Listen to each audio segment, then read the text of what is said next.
श्रीलंका के बाद नेपाल को आया चीनी बुखार। सुधरा नहीं तो बर्बादी से कोई नहीं बचा पाएगा। मोदी मंत्र से चीन की बर्बादी का हंटर हो गया तैयार। दोस्तों, भारत चीन के बीच टकराव लगातार बढ़ता जा रहा है। चीन भारत को घेरने की साजिश से बाज नहीं आ रहा है और भारत ने उसे मरोड़ने का पूरा इंतजाम कर रखा है। इसी बीच चीन ने एक नई चाल चल दी है। मोदी का माथा ठनक गया है। सवाल उठता है कि चीन ने इस बार क्या किया है? तनाव ज्यादा क्यों बढ़ गया है? भारतीय सेना क्यों गुस्से में है? तो दोस्तों, भारत को घेरने की कोशिश कर रहा चीन नेपाल को धीरे धीरे अपने शिकंजे में ले रहा है। चीन अब नेपाल में रेल लाइन बनाने की योजना पर काम कर रहा है। चीन और नेपाल दोनों की दशकों से इच्छा रही है कि बीजिंग अब काठमांडू तक रेल लाइन बनाए, लेकिन भूवैज्ञानिक, भू राजनीतिक और तकनीकी समस्याओं के कारण ड्रैगन की हिमालय में रेल दौड़ाने की तमन्ना पूरी नहीं हो पा रही है।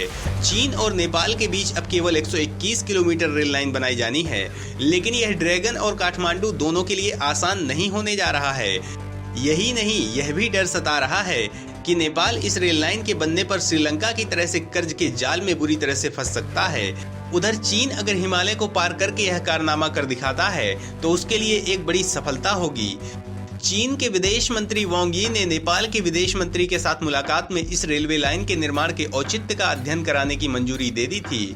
चीन और नेपाल के बीच 121 किलोमीटर की दूरी में कई चुनौतियां हैं, जिससे उन्हें निपटना होगा। यह रेलवे लाइन हिमालय से होकर गुजरेगी और तिब्बत के गिरोंग से काठमांडू के बीच बनेगी। इस रेल मार्ग पर 98% हिस्सा सुरंगों और पुलों से भरा होगा।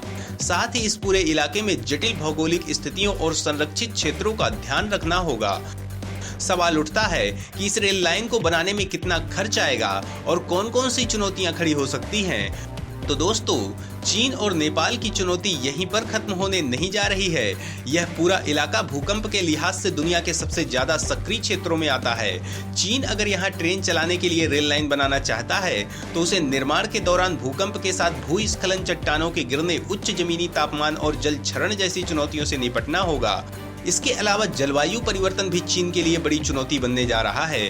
जलवायु परिवर्तन की वजह से हिमालय में बहुत तेजी से बर्फ पिघल रही है। इस पूरे रास्ते में करीब 79% ढलान बहुत खड़ी है, जिससे चीन को रेल लाइन बनाने के बाद भी उसे चलाने में बड़ी मुसीबत का सामना करना पड़ेगा।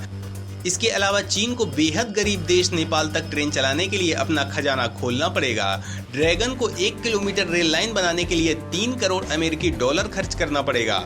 चीन ने तिब्बत तक रेलवे लाइन दौड़ा दी है, विश्व स्तरीय पुल और सड़कें बनाई है, जिससे अब उसे नेपाल तक रेल दौड़ाकर एक और अजूबा करने की उम्मीद है। दरअसल नेपाल ने चीन के साथ कर्ज का जाल कहे जाने वाले बेल्ट एंड रोड परियोजना पर हस्ताक्षर कर रखा है। नेपाल को उम्मीद है कि इस रेल मार्ग के बनने पर वह चीन के साथ व्यापार को तेज कर सकेगा। उधर चीन की नेपाल में अरबों रुपए उड़ाने के पीछे एक बड़ी चाल छिपी हुई है। चीन इस रेलवे लाइन को बनाकर भारत तक जाने वाले रेलवे नेटवर्क का हिस्सा बनना चाहता है।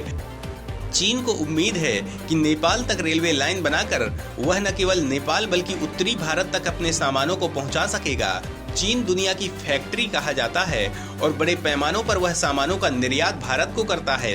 इससे चीन को अपने दक्षिणी पश्चिमी हिस्से के विकास की भी उम्मीद है। अगर तिब्बत से नेपाल के बीच रेलवे लाइन को मंजूरी मिलती है तो उसे बनाने में चीन को 9 साल लग सकते हैं। भारत के बाजार पर लालच भरी नजर रखने वाला चीन इस परियोजना को पूरा करने के लिए किसी भी हद तक जा सकता है।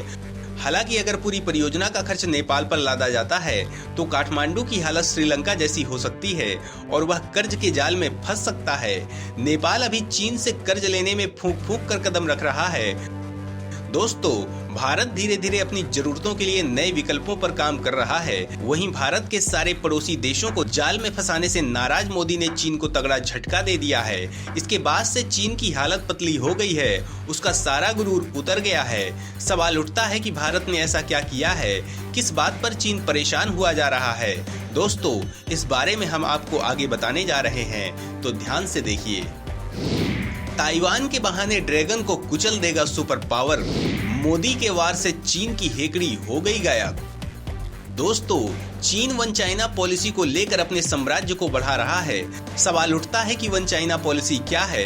तो दोस्तों, वन चाइना पॉलिसी का मतलब है चाइना चाहता है कि ताइवान को अलग देश ना माना जाए और कोई भी देश ताइवान को देश की मान्यता न दे। भारत लंबे समय से चीन की इस पॉलिसी को मानता रहा, लेकिन जब चीन भारत की सीमा पर अशांति फैलाने लगा तो भारत ने इसका समर्थन करना बंद कर दिया।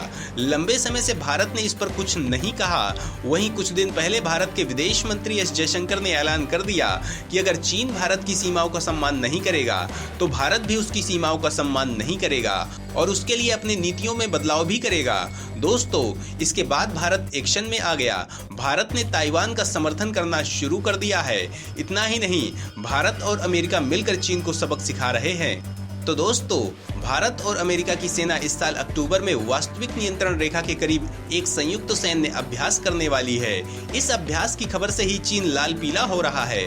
उत्तराखंड के औली में होने वाले इस अभ्यास में दोनों देशों की सेनाएं अत्याधुनिक हथियारों के साथ युद्धाभ्यास करेंगी। भारत और चीन के बीच रिश्ते पिछले 2 साल से खराब चल रहे हैं। उधर ताइवान से उलझे चीन को इस अभ्यास से मिर्ची लगनी शुरू हो गई है। चीन इसका विरोध भी कर रहा है। 10,000 फीट की ऊंचाई पर होने वाला युद्धाभ्यास का इलाका एलएसी से महज 95 किलोमीटर दूर है। ताइवान के साथ तनातनी में उलझा चीन इस खबर के बाद से भड़का हुआ है, लेकिन अमेरिका ने कहा कि हिंद प्रशांत इलाके में दोनों देशों की एक समान नीति है, हम उसे आगे बढ़ा रहे हैं। वार्षिक संयुक्त युद्धाभ्यास का यह 18वां सत्र है। अमेरिकी प्रवक्ता ने कहा कि इस तरह के वार्षिक युद्धाभ्यास के जरिए हम अपनी क्षमता को आंकते और बढ़ाते हैं ताकि क्षेत्रीय चुनौतियों से निपटा जा सके। गलवान घटना के बाद भारत और चीन के बीच तनातनी अभी तक जारी है। एलएसी पर दोनों देशों की सेनाएं बड़ी संख्या में तैनात हैं। भारत चीन की चालाकियों को देखते हुए अब उसे कोई मौका नहीं देना चाहता है। दरअसल चीन के नापाक इरादों के कारण भारत बिल्कुल सतर्क है। भारत का साफ कहना है कि 2020 में चीन ने यथास्थिति को बदलने की कोशिश की थी। चीन अक्टूबर में होने वाले इस अभ्यास को लेकर अभी से भड़का हुआ है, लेकिन भारत ने पड़ोसी देश को दो टूक कह दिया है कि यह एक वार्षिक अभ्यास है। ताइवान में अमेरिकी कांग्रेस अध्यक्ष नैन्सी पेलोसी के जाने के बाद से ही चीन ताइवान के रिश्ते नाजुक दौर से गुजर रहे हैं। साउथ चाइना सी में चीन सैन्य अभ्यास कर चुका है।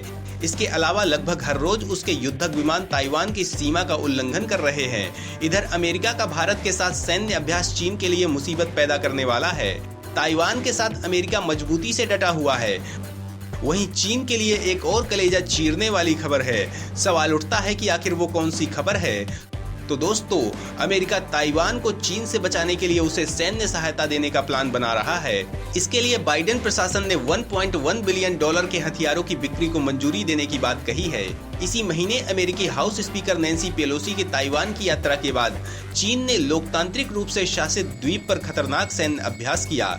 इसकी चर्चा दुनिया भर के देशों में हुई। अमेरिका की इस कदम की रूस और चीन ने कड़ी निंदा की थी। इतना ही नहीं, अमेरिका के पूर्व राष्ट्रपति डोनाल्ड ट्रंप ने तो नैन्सी पेलोसी को क्रेजी यानी कि पागल तक कह दिया था।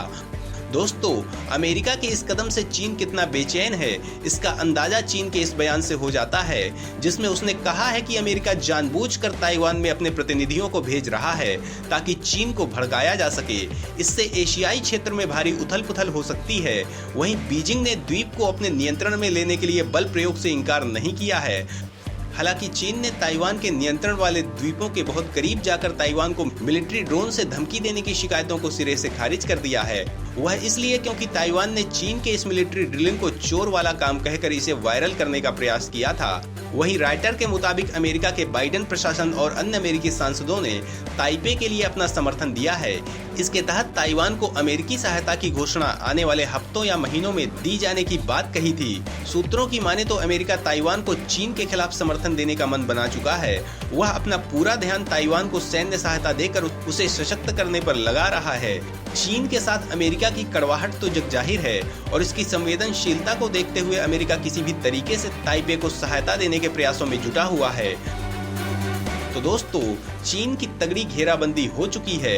अब अमेरिका चीन को बर्बाद करके मानेगा और मोदी का निशाना बिल्कुल सही निशाने पर लग चुका है। दोस्तों, इस पर अपनी प्रतिक्रिया जरूर दें।